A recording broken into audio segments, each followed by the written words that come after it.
Jangan di skip, tetap lagi.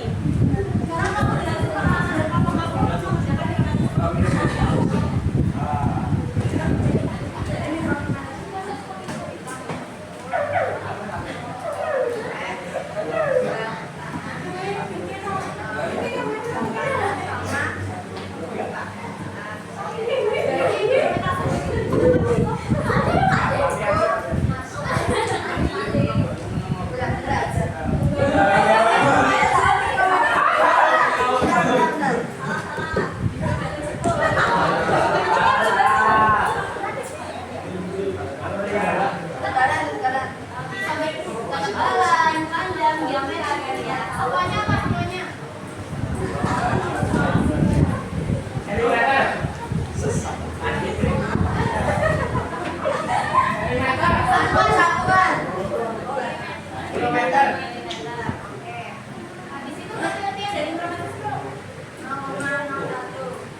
Jadi jangka sorong itu sebuah ukur yang bisa digunakan untuk ukur 3 hal.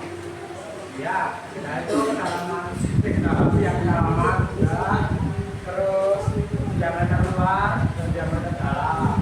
Itu di dalam jangka sorong itu terdapat 2 skala. Yang pertama skala utama, yang kedua skala lurus. Ya, adanya 2 skala itu agar hasil yang hasil pengukuran itu benar-benar sesuai dengan yang pernah dipilih. Terus untuk penelitian itu yang dipakai kemarin itu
Nah,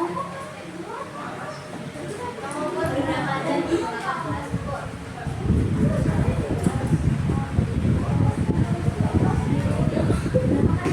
Apa ada yang bisa menjelaskan cara menghitung volume beda padan menggunakan gelas ukur?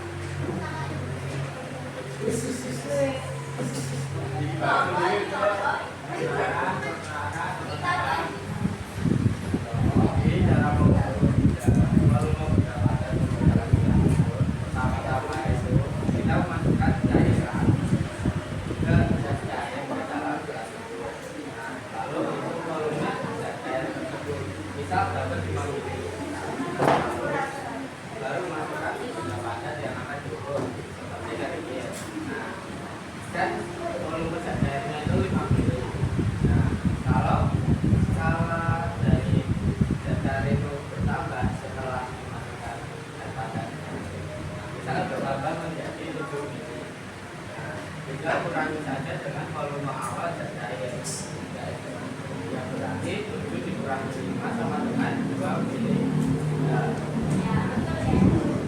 Jadi pada dasarnya untuk menghitung volume beda padan menggunakan gelas ukur yaitu volume akhir dikurangi dengan volume awal. Gitu ya. Kemarin di proses keluar kan? Ya nggak tahu. Terima kasih ya sangat berbagi. Sekarang tinggal satu ngomong ya. Anak kecil. Kurang satu.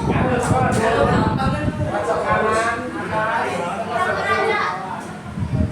Gimana coba teraja?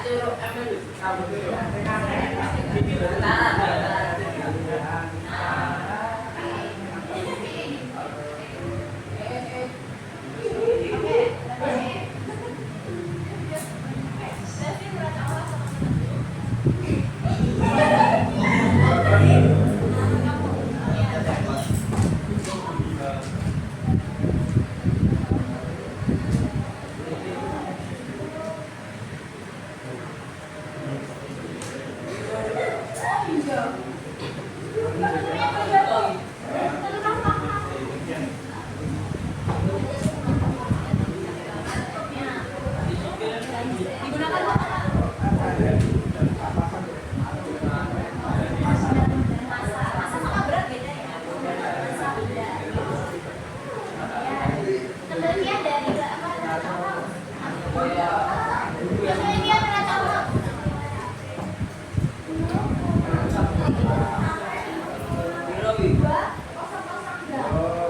Ya, 0,01 gram. Jadi neraca uang setoran itu maksimal digunakan untuk menghitung massa berapa maksimalnya? Ini berapa teman? Temannya berapa? Yang paling atas kan 200. Teman kedua 100. Maksimalnya. Teman ketiga 10. Teman keempat 1. Berarti totalnya berapa? 311 gram. Itu buat neraca uang ya. Digunakan untuk menghitung massa benda. Oke, silakan buka lagi. Terima kasih. Silakan buat semuanya.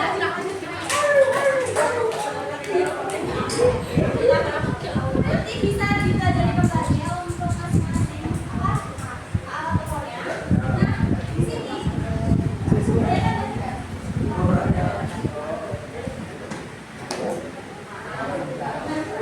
dari pengukuran kelompok satu dengan kelompok lain pasti bakal timbul pertanyaan. Kalian hasil pengukuran dari satu kelompok ke satu kelompok lain sih sama apa beda?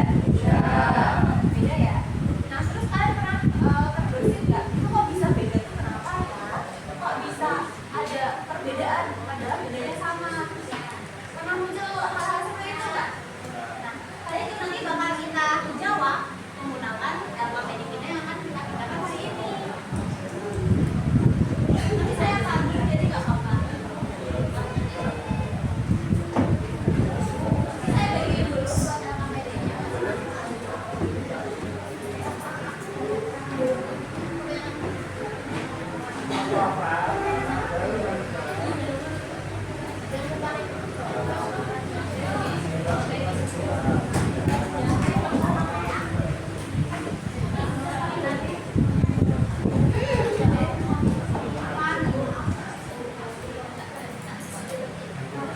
Oke, bisa diteruskan dulu dengan kelompoknya.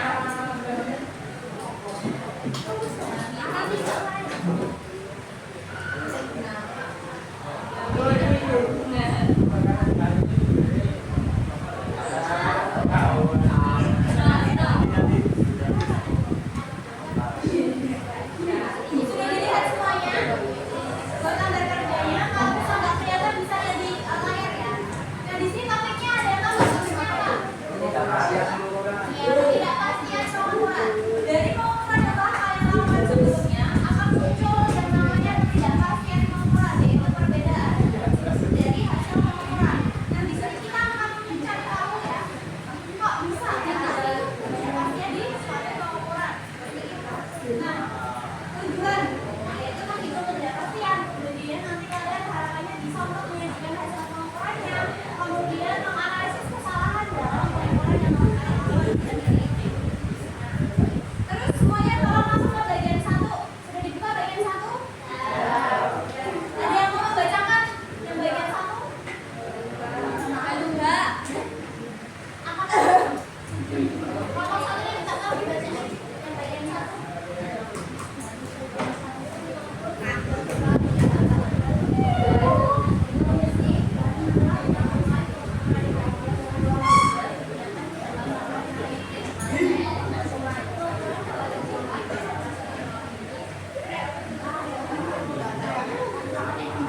Ini tabelnya masih kosong ya, teman-teman? Masih kosong. Saya nggak bakal ngasih data ke kalian, tapi ini bakal pakai data dari pengukuran kalian sebelumnya. Jadi untuk kuliah kita pakai apa? Jangka sorong ya. Yang kemarin dapat jangka sorong siapa? Kemarin bedanya apa aja?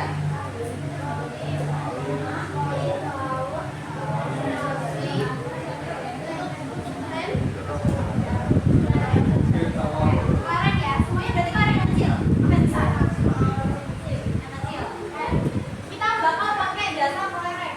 Jadi dalam pengukuran itu ada yang namanya pengukuran tunggal sama pengukuran berulang.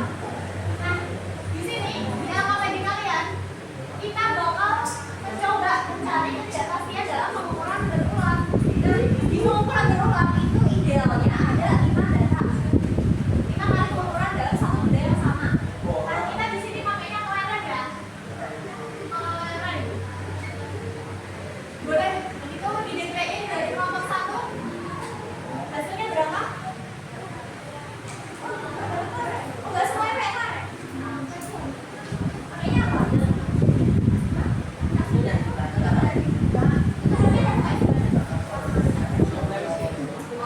Semuanya sama enggak? Sama. Ya udah kita pakai tutupan aja yang semuanya ada. Semuanya ada nggak tutupan data tutupan? Ada ya?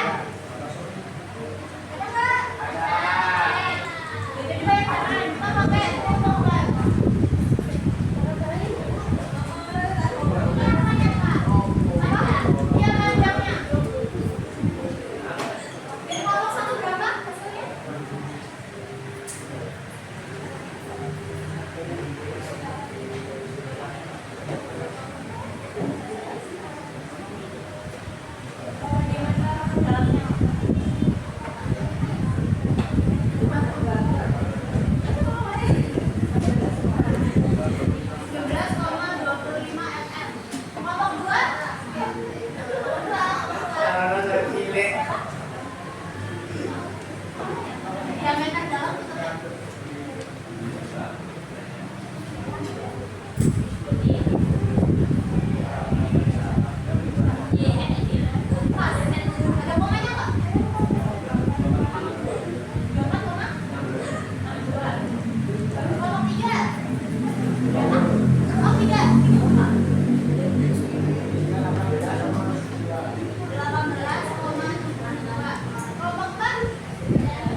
Cari yang terkecil. Ya. Ada yang terkecil. Lihat aja sih kalau kayak gini.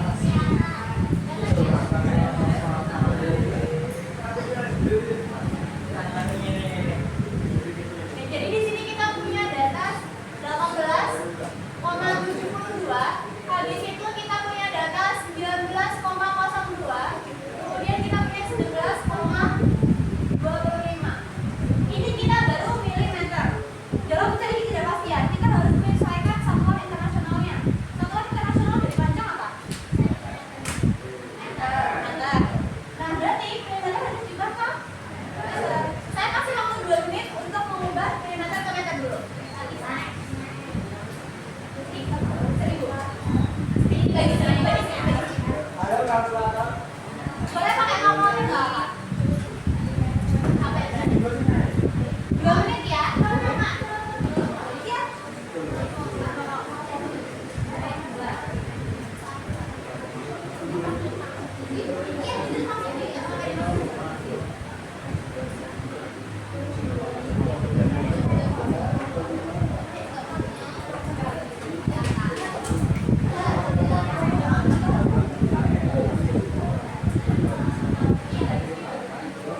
tadi.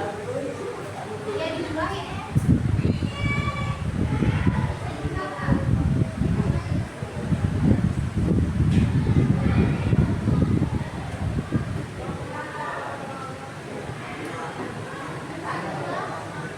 Berapa sama Bu yang kencang?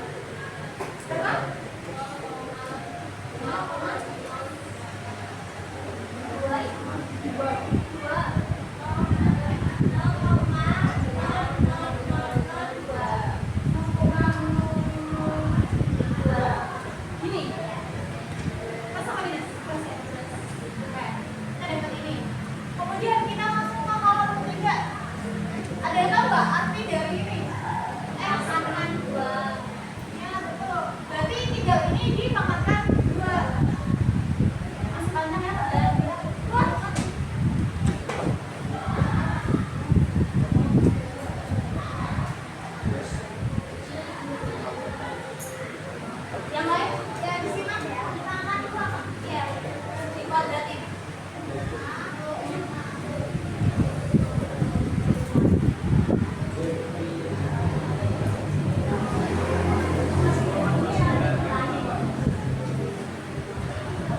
Misal di sini kan rata-ratanya simbangan bakunya itu di sekitarnya mereka. Jadi semakin kecil simbangan bakunya, dia semakin mendekat ke rata-rata.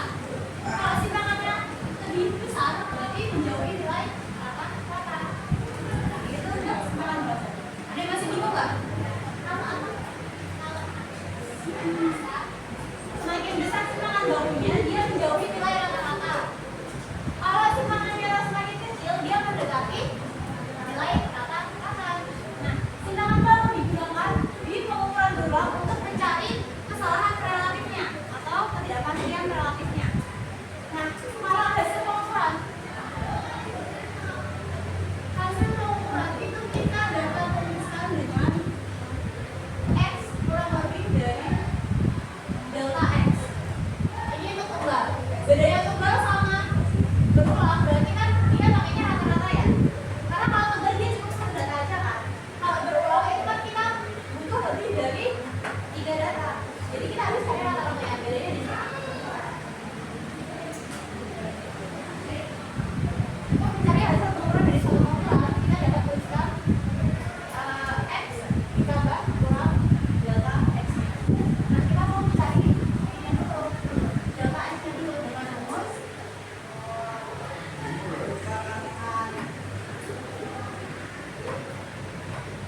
dikali 100%. Oke.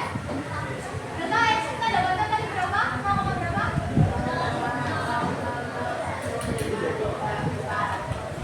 Oh iya, Mbak.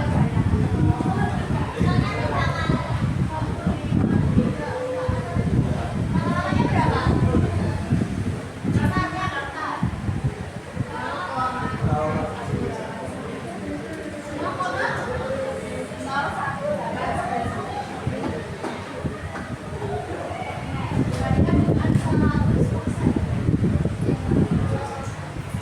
Bisa diselesaikan dulu 2 menit.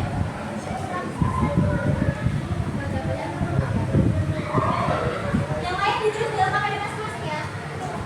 Cara mencari KR delta X lama-lama dikali 100%. Dari sana. Hasil berapa apa? Berapa?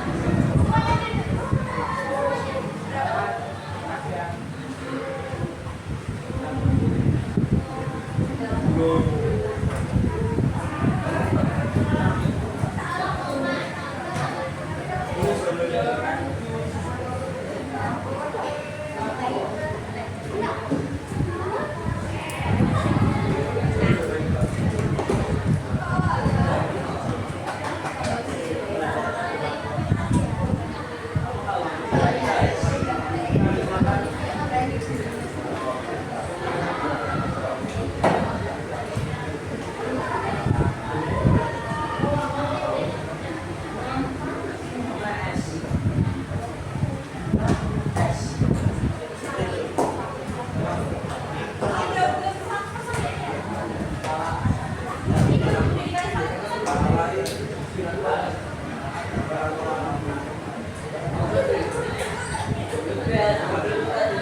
Coba dihitung ibu.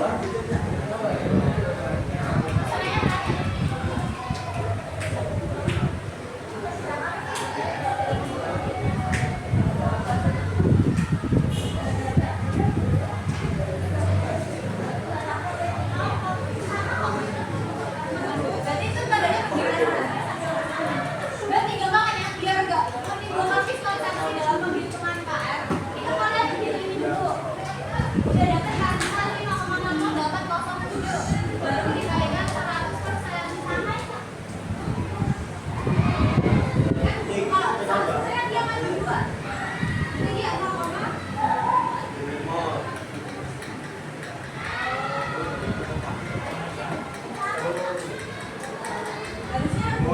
harusnya dikali 100 aja. Karena kan realisasinya dikasih. Kalau dimasukin berarti ntar habis. Baru dikalikan dengan 100. Berarti berapa ini KR-nya teman-teman? 0,870%.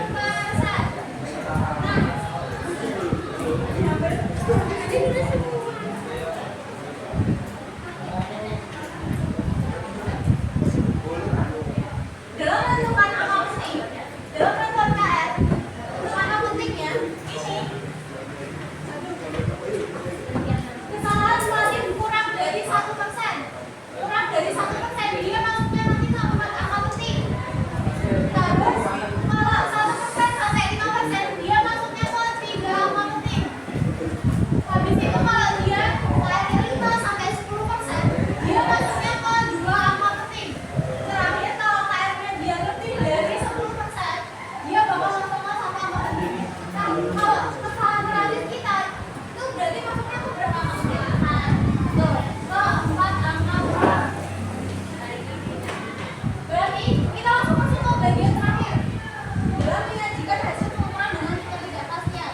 Tadi kan rumus untuk mencari hasil pengukuran yaitu rata-rata ditambah kurang dari simpangan bawahnya. Jadi pengukuran berulang kita tadi kita hasilkan berapa totalnya? Sama-sama ke sini hasil pengukurannya. Gimana? Kita tadi udah dapat rata-ratanya tadi mana? Ini kan pakai rata-rata. Ini simpangan bawahnya. Delta X. Berarti kalau dimasukkan ke sini, keputusannya jadi kayak gimana?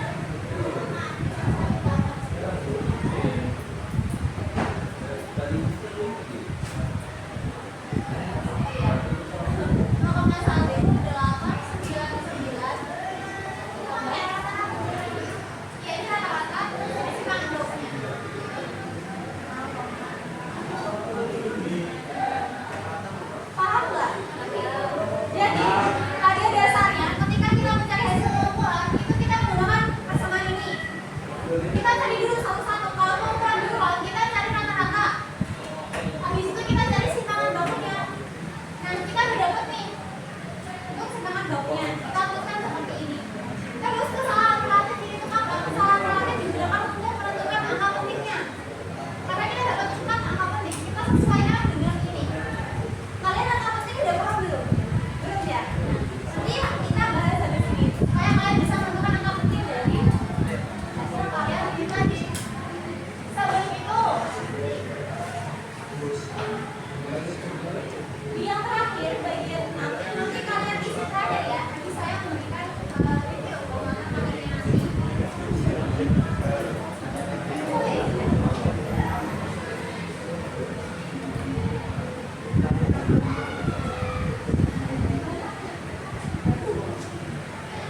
Yang KPD bisa ditutup sebentar, kita bakal lanjut ke materi.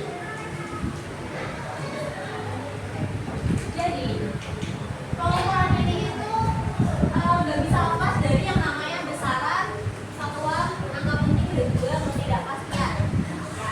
Nah, besaran itu adalah segala sesuatu yang dapat diukur, yang dia itu punya nilai dan juga arah. Nilai, arah, dan satuan. Nah, satuan sendiri itu sebagai pembanding dalam pengukuran dalam besaran itu tadi. Jadi besaran nggak bisa dipisahkan dengan satuan. Nah, besaran itu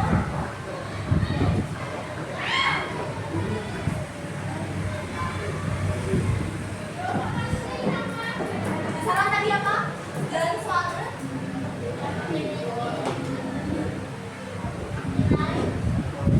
segala sesuatu yang diukur yang memiliki nilai dan satuan itu yang dinamakan dengan besaran. Nah, besaran dibagi menjadi dua,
Jadi sama ya, untuk gaya dan juga usaha, mereka ngambil besaran pokok yaitu massa, panjang, dan juga waktu.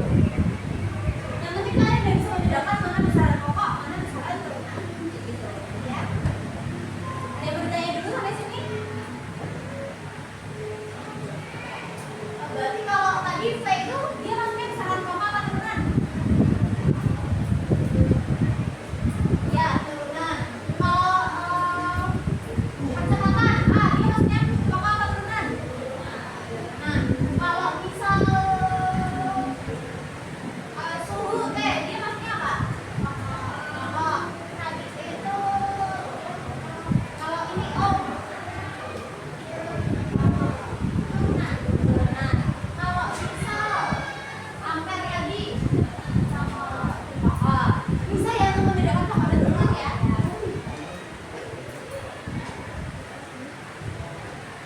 Oke, selanjutnya kita balik lagi ke awal. Tadi kan berdasarkan satuan, kemudian berdasarkan arah. Misalkan berdasarkan arah.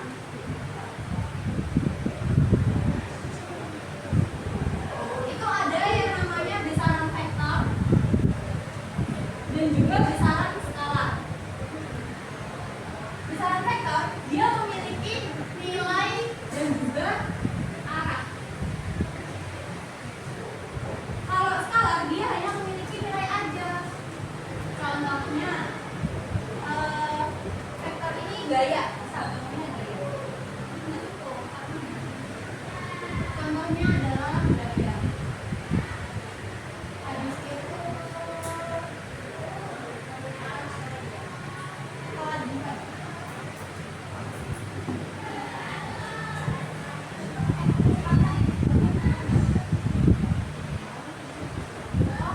Iya betul.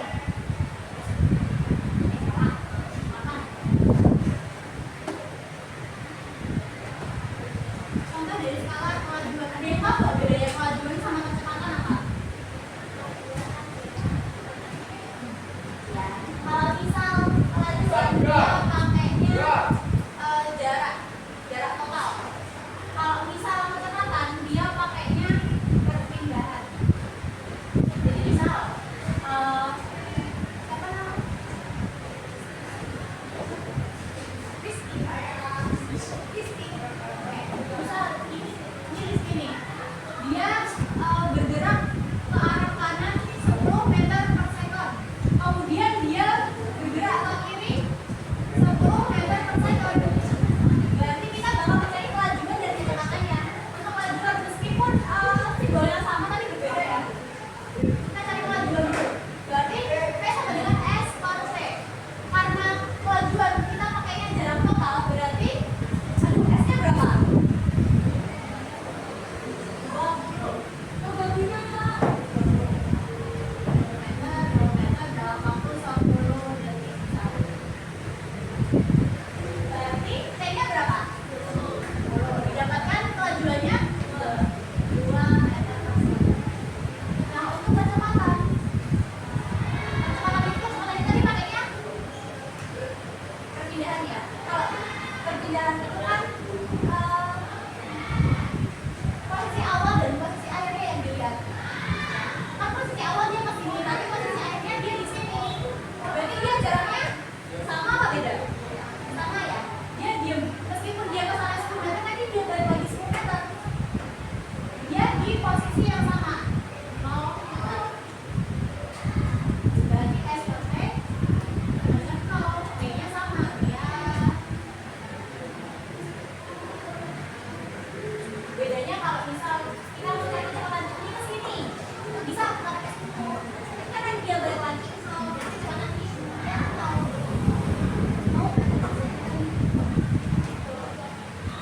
Itu sedikit aja ya. Jadi untuk vektor dia punya nilai dan arah. Contohnya gaya. Gaya kan misal 10 bintang ke arah sini, 10 bintang ke arah depan, 10 bintang ke arah kanan. Habis itu skala dia hanya punya nilai. Contohnya suhu. Dia kan nggak punya arah ya. Suhu cuma 10 derajat Celcius misal. Berarti dia nggak punya arah. Itu kita ngebut ya. Habis itu di angka penting. Angka penting ini kita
kanan kirinya itu ada angka asli, itu dia termasuk ke angka penting.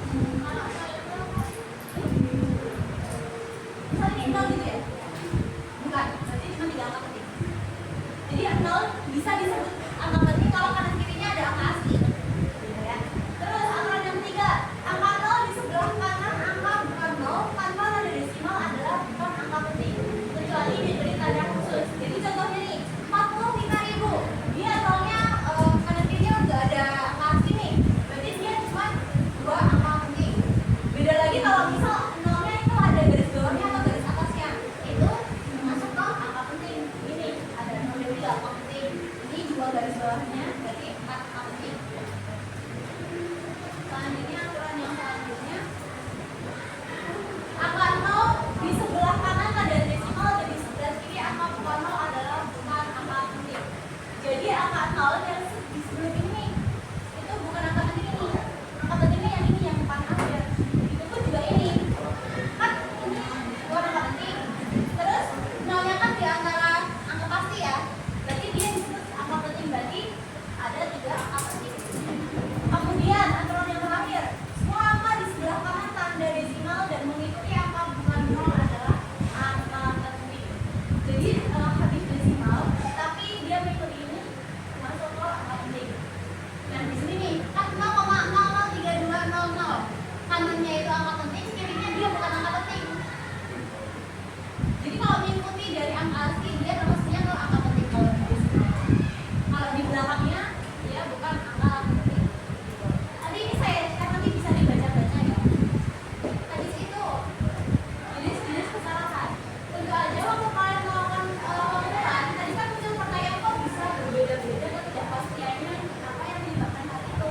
Nah, yang menyebabkan hal itu adanya kesalahan. Yang mana kesalahan itu ada 2, kesalahan sistematis dan juga kesalahan acak. Yang mana kesalahan sistematis meliputi kesalahan mengenal alat, contohnya kalibrasi. Ketika kalian kurang dalam kalibrasi itu dia masuknya ke kesalahan sistematis. Habis itu kesalahan acak itu contohnya kayak faktor yang nggak bisa kita kontrol sepenuhnya ya. Misal di situ dari manusia kita pembacaan alat lingkungan itu masuknya ke kesalahan acak.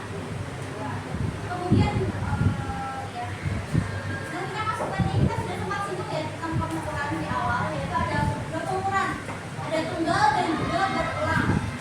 Dan kita lakukan tadi di angka penting itu tadi termasuk apa? Berulang.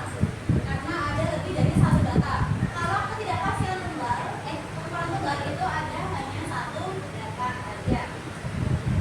Iya, di pengukuran berulang itu ada silangan waktunya ya, dan kita hitung bersama-sama.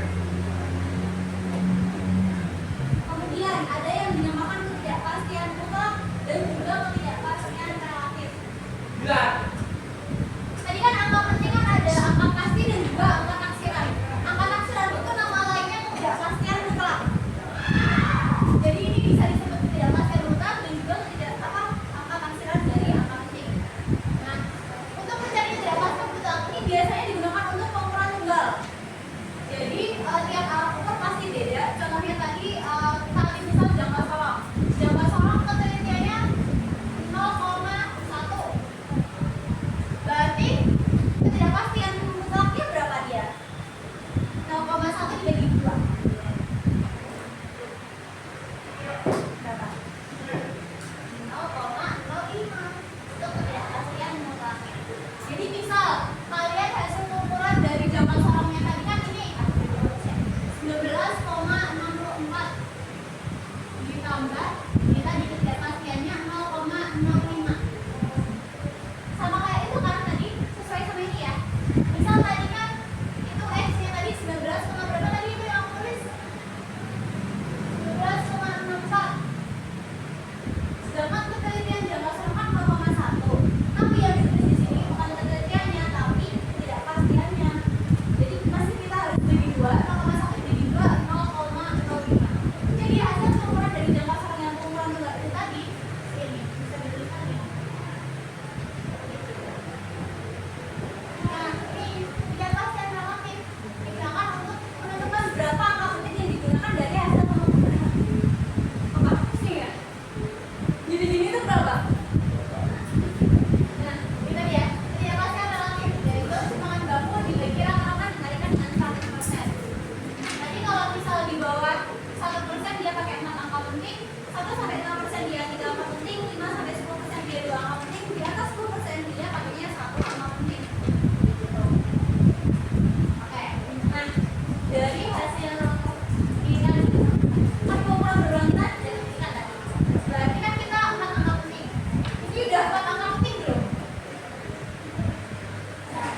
Dia berapa angkatan nih?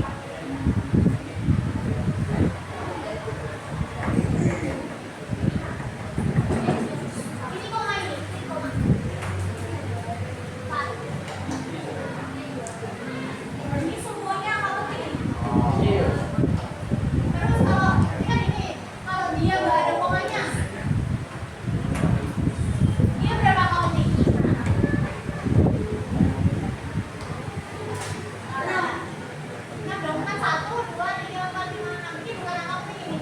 Karena nol, yang tadi ya, nol yang paling akhir. Kalau dia bukan desimal, dia bukan angka penting. Kecuali kalau ada tanda garis atas sama garis bawahnya. Sampai sini ada yang mau tanya dulu nggak? Yang nggak penting. Karena angka penting ini agak tricky ya. Kalau misalnya nggak paham, nanti kalian tidak bisa menemukan berapa maksudnya.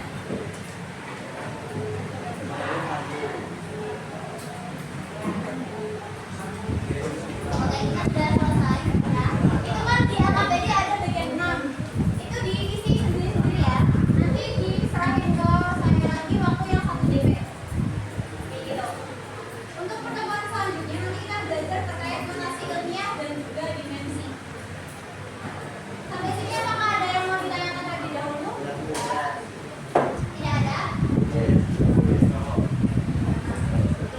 Baik, terima kasih buat teman-teman semuanya yang sudah memberikan dengan baik. Harapannya nanti pertemuan selanjutnya bisa diatur lagi. Saya akhiri. Wassalamualaikum warahmatullahi wabarakatuh. Waalaikumsalam warahmatullahi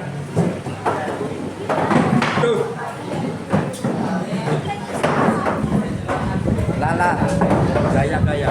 Aku butuh MBG aku luwe.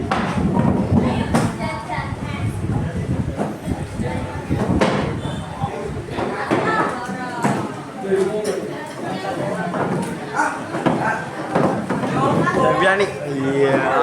Bye.